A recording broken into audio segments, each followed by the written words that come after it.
తిరుమలలో స్వామివారికి చేసే సేవలలో మొట్టమొదటిది సుప్రభాత సేవ. ఇది తెల్లవారుజామున జరుగుతుంది. బంగారు వాకిలి దగ్గర భక్తులను నిల్చోపెట్టి మొట్టమొదట అర్చక స్వాములు కుంచకోల అనే తాళాన్ని తీసుకుని వచ్చి తాళం తీసి సుప్రభాతం చదువుతూ ఉంటారు.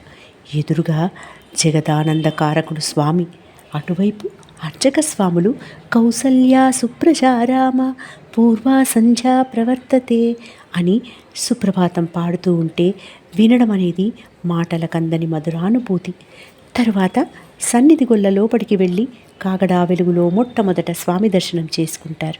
ఆ తర్వాత తన జీవితమంతా స్వామివారికి అంకితం చేసిన అన్నమాచార్య వంశీయులు వచ్చి తంబూరా మీటుతూ అన్నమాచార్య కీర్తనలు పాడుతారు. ఆ తర్వాత అర్చక స్వాములు లోపలికి వెళ్తారు. తర్వాత భక్తులను లోపలికి అనుమతిస్తారు. మరి ఒకసారి గోవిందా గోవింద.